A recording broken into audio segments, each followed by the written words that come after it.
Hello, ladies and gentlemen. It's me, DK Manuel Merrimouth, again, and we are live on another exciting episode of Cinnamon&Fire, where we put the spotlight on Nigerians and Africans who are doing wonders in the tech space in diaspora and even in Africa as well, pushing boundaries and doing the country proud. And on today's episode, it is an absolute honor and with excitement that I introduce Mr. Taiwo Bamiji. Taiwo Olabamiji. Olabamiji. Okay, yeah, so go ahead and just introduce yourself. Let us know your name, your state of origin, and maybe your area of expertise. Okay, thank you. My name is Olabamiji Taiwo. I'm from Lagos, Nigeria. Currently, I reside in the UK. For area of expertise, I'm a back-end developer. And also I have experience in leading people to build this solution as against getting my hands dirty myself. Yeah. Oh, wow.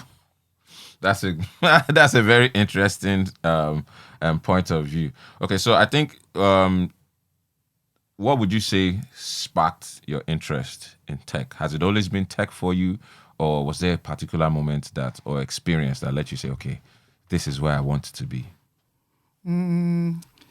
I would say the spark is more of curiosity for me. Okay. I remember a time I went to my mom's friend's house who was a school many years back. And for the first time, I saw a desktop computer. At that time, I was thinking of studying chemical engineering in school. And when I saw that computer, for some reason, I was fascinated with the computer. I got interested, and that made me to change what I'm going to study in the school. Just from then, I put in to study computer science, which led me to study computer science and engineering in Obafemi Awolowo University. Wow. And from there also, I got interested in writing code because it's just curious. It was at a time when computer was not that common, many years back in late 90s, thereabouts. So it was funny because at that time there was Cyber Cafe. We are still using dial-up for modem and connection and all that. Yeah. So I remember myself and a couple of friends, we write our code on paper, only to go and rent computer time in the Cyber Cafe because only few people actually have computer.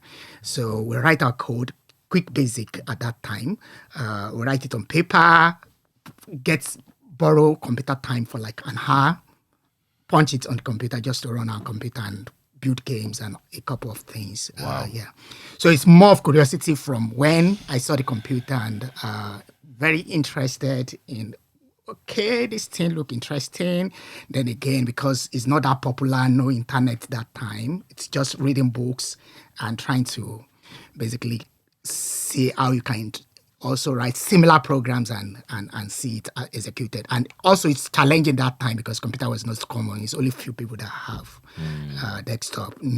Laptops it's not common that time. So yeah, very interested time. So what would you say motivated you? Like, when I mean motivated, I mean like during tough times. From you saying building from a time when there wasn't much access to systems and things like that.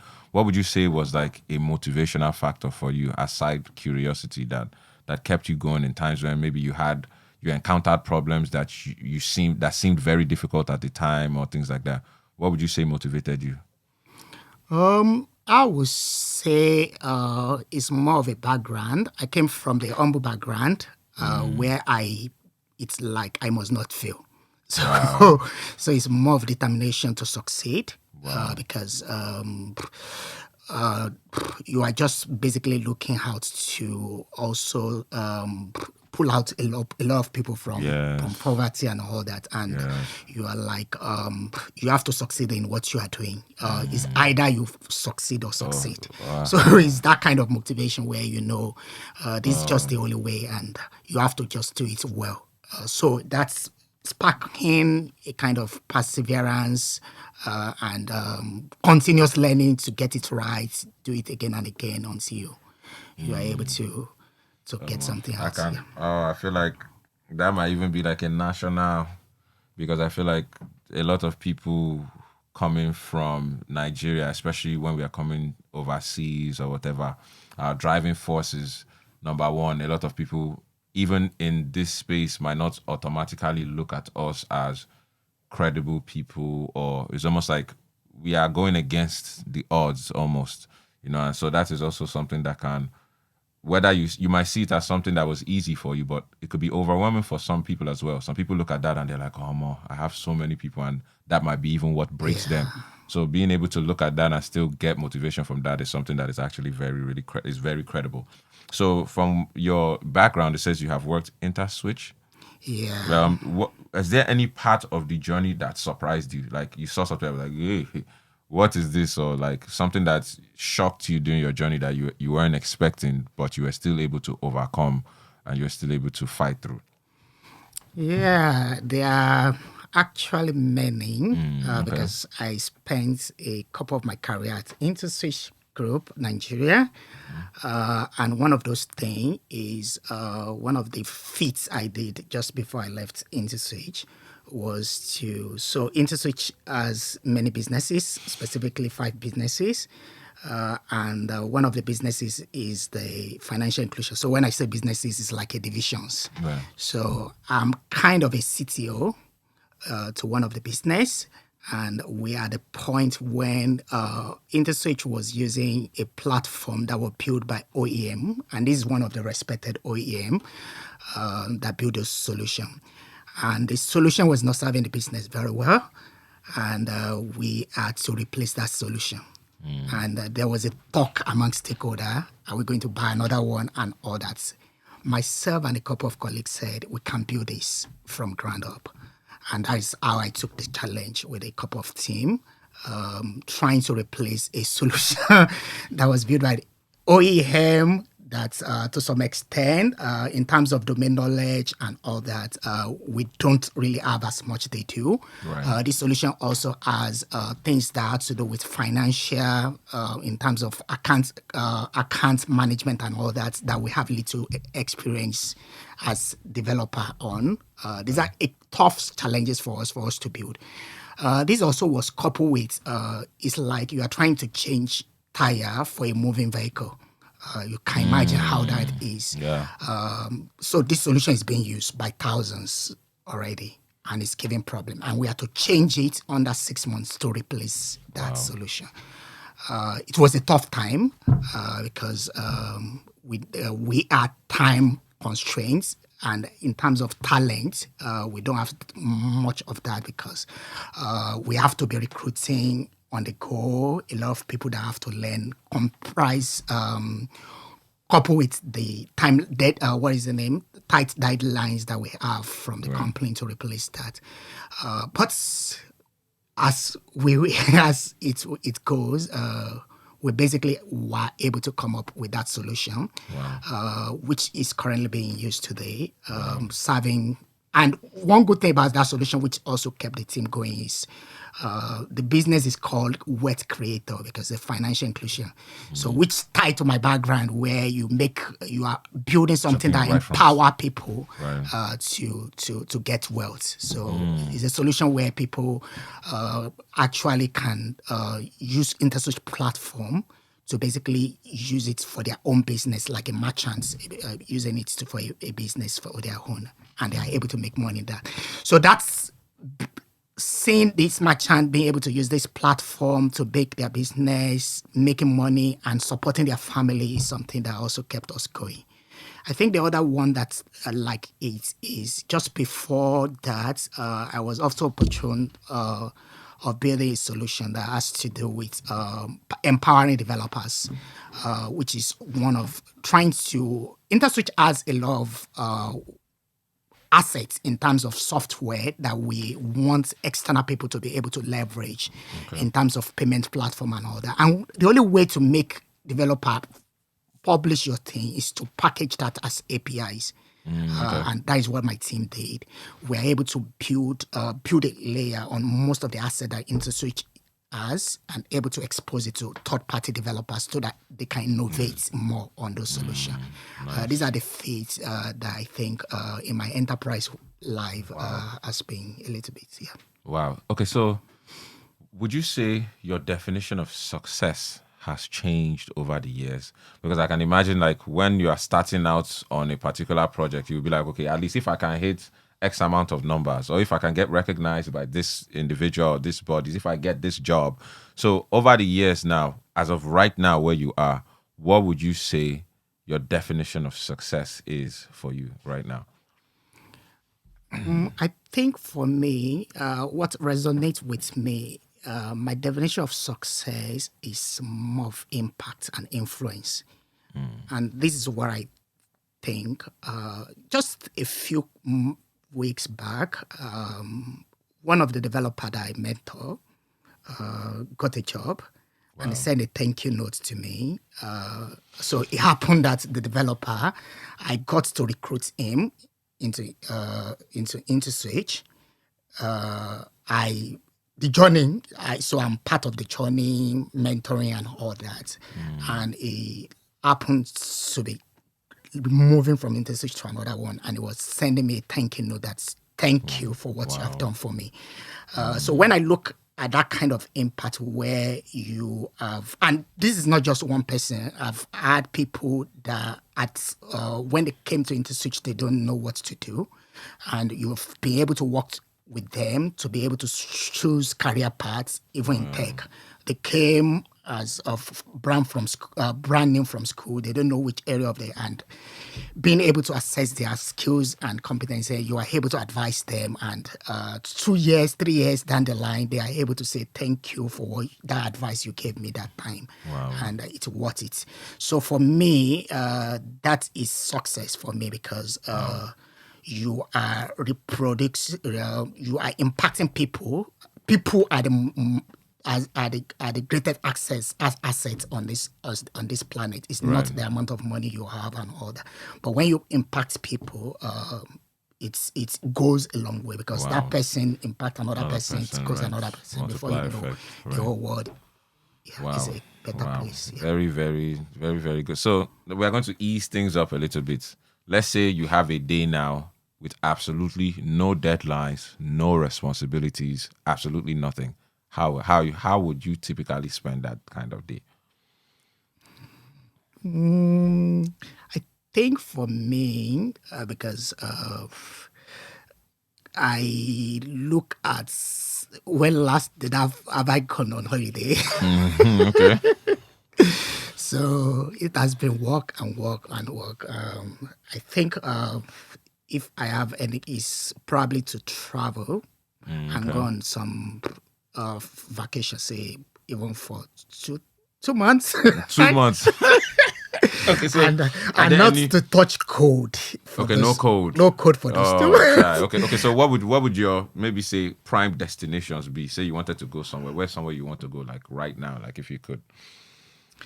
Yeah, what one destination I've always dreamt of is Bahamas. Ooh, okay, Yeah, okay. so I would love to just go and just not possibly not take my laptop along. That's actually the idea, Seth.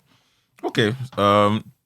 So is there any non-work related thing that you have learned recently that you feel kind of might not affect, let me not use the word affect, but that might also assist you with your jobs.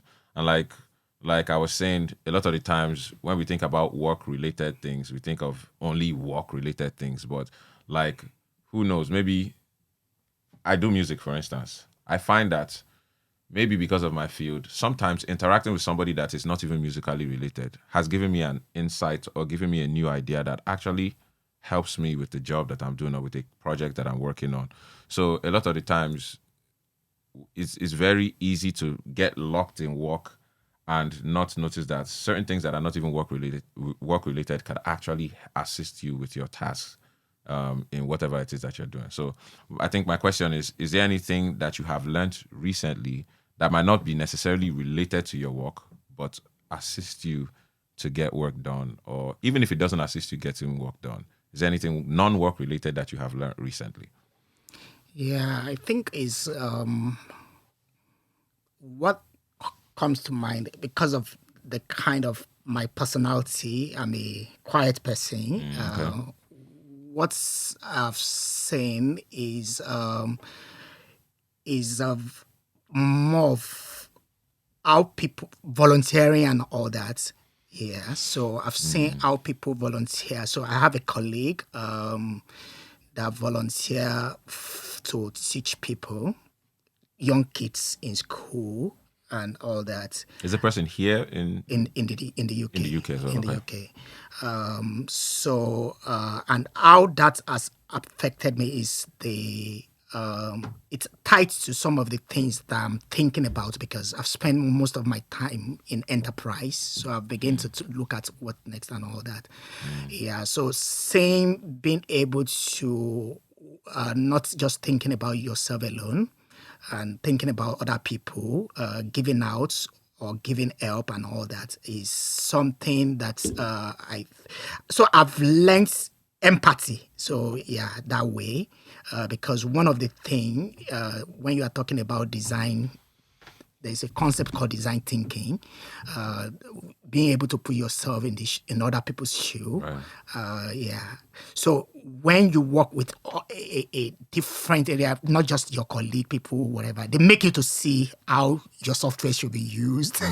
They make you to see how other things will be read and all that. So being able to work with different people, especially when you volunteer in area that you're not familiar with, yeah, you learn to see things from other a people's different perspective, and you are right. able to maybe Use bring that. it in to even make your software Better. better. Yeah. Wow. Oh, okay, so I was going through one of the articles that you wrote in I think it was Tech Economy. I think that's what it was. And you mentioned something about a technology window, and you said something about it being crucial for startup success. I would like to expatiate on that. Is there a moment in your career where you feel like recognizing that window and capitalizing on it made a significant impact in your career? Or I don't know if you understand what my question is. Yeah. Can you? Okay, so like you mentioned a technology window and how it can be very essential to somebody's success. Is there any point in your career where you feel like you saw that window and that you you used and you utilized that window well, and if it impacted your journey and your career as well? Yeah, I think one moment that I remember was so when I was in Institute still, because I keep going back to Institute Okay. because Oh, good. I spent like 10 years of my career there, so I can't write my story without Fantastic. yeah Institute. Yeah, so there was a point when I got bored of what I'm doing because yeah, and there was another team. So one of the impact I made the other time was about API and all that I mentioned. Be able to build API platform that developer works on. But before I could join that team, what I did see was that there was this team that actually was working on API, and it has only 2 people. Okay. And they were at a point where they need people. Many people didn't want to go there because it was stressful. It was stressful. The workload there was killing and all that. And I was at the verge when I was getting uninterested in what I'm doing currently. And what I did, one of the turning point for me was volunteering at first to spend some time with this team to be able to help them getting the API work done. So that singular action of basically helping them out was a turning moment for me in terms of and it's opportunity because the opportunity just came. They needed somebody, and I came in at that point. And funny enough, just 1 or 2 years down the line, those two people actually left, and I became the acting head of that Wow. team Okay. for InterSwitch. That is how I become an acting head of API Play in InterSwitch at that time. For me, if I've not volunteered to help, which is a window that comes, and I took an advantage. If you've not done that, I don't. Maybe I would have still achieved what I did, but maybe In a longer it period of might be time. longer. But that shortened it for me because you saw a challenge, even though it's a challenge, but it's as an opportunity inside it.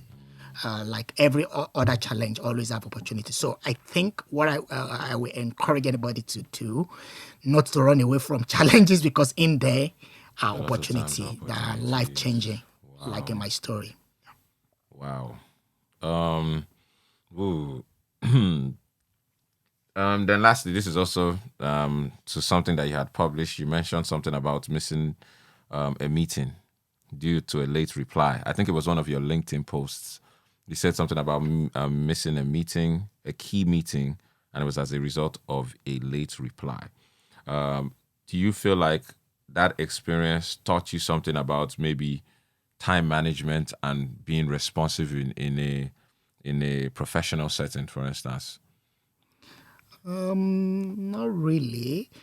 I think what basically happened was the meeting that was missed was because of basically working with other developer. So yeah, Oh, okay. so we had to roll out things. So it's more of priority to me in terms Mm, of what to prioritize. okay. So at that time, is it going for that meeting or staying with the developer because we are like we have an issue on our hand that we needed to solve, and the developer has spent the time over the night because it's an issue that just came up. So we just recently went live, and there was we had an incident in our hand that is causing this developer a kind of sleepless night. So it's for me to put human face, staying with them Mm, as against going for going to show do and right. seeing stakeholders and all that, but staying with the developer because what that do is to lighten the spirit in them to give best because it's like somebody is able to also see what we are going through, especially when you don't need to be there. You know, those moments you don't need to be there, but you show up for them and you are part of that thing, even just to encourage them. We can do this, we can do this, we can do this. Guys, we can do it. Even if it's just to get them food and all that. Yeah. Right. So which is what I do, just to motivate them so that that problem can be we can get through it As as as quickly as possible. we can. Yeah. Mm, So just meeting a short piece of meeting mm, compared to the gain. So for me, it's more of priority, being able to prioritize rightly okay. what it is at the time. There will always be meetings and all that. So Right. yeah. Right. Well, that's pretty much it. Thank you so much. So again, I think it's always good to get someone else's perspective as to what they think somebody who is looking at the tech space and fascinated about it, but still a little bit maybe afraid, maybe confused about it. So, what advice would you give anybody that is outside looking in with interest for the tech space? What advice would you give that kind of person? Yeah, I think the advice I will say is in a phrase, is a common phrase. They will say, "Do it afraid." Ooh, okay. Do it afraid. You don't need to be afraid, basically. So I think the major thing is one, even if it's not clear, some of us started that way. Even if it's not clear, which because that sometimes that is what is not. It's not clear which tech is so broad, you are not sure what to pick. Right. Some people think before that tech is all about writing code and all that. Right. But there is no coding part of the tech, like product manager, like the other project manager and other side of the tech that they don't really write code. So basically, I think you should get on. One way also to do that is to join a boot camp if you can, or join some mentoring platform. What that does for you is give you some visible, the clarity. Right. It throws some clarity to you because sometimes when you get your hands dirty, you begin to see what it is that really work for you. Just like me, as I begin to code, I know which area of the coding I really want to do. So I think my advice to you is just start and participate with other communities and all that. And as you do, over time, the clarity will be there for you, and you can stick to what is clear to go on. Wow. Right. So get your hands dirty. You people have already heard it here. If there's anyone that's outside looking in, and I think that's starting to become more and more prevalent, even in Nigeria as well. Like, I meet people now who probably were looking for other, they were looking at other possibilities and other career paths. And I hear a couple of friends now telling me, oh, it's looking like tech is where I want to. And it's looking like tech is becoming more and more and more exciting to people on the outside. So as you guys heard, number one, the more you continue to look, the longer you prolong your journey to start. And the better and the quicker you start, the closer you are to clarity and to expertise and to professionalism. So yes, thank you very much, Mr. Olabamiji. Did I pronounce that well? Thank you so much for your insights. For those of you who have been listening, this is Cinnamon&Fire. I remain your host, DK Emmanuel Merimoth. Today's episode was also very, very exciting and very, very insightful. I hope that whoever has been listening, in terms of this is your first time or maybe you don't have too much expertise in tech, I hope you've been able to pick one or two things up. And if you're somebody who is in the tech space as well, who is pretty established, I feel like listening to these podcasts are very essential because you can always get insight from somebody else. And the more, nobody is an island, the more we listen, the more we read, the more we learn, and the more we can apply those things to ourselves. So thank you very much, Mr. Olabamiji, for joining us and sharing with us. We really appreciate you. If there's anything that you would like to add, kind of like a closing, is there's anything that you would like to say, this will be your time. Yeah, I think the major thing is for us that wants to join, especially people in Nigeria and maybe Africa, sometimes, especially people if you have similar background like I do, you probably have heard about my journey. What I will say is you need to start, and the time to start is now. Join a community, be active, participate.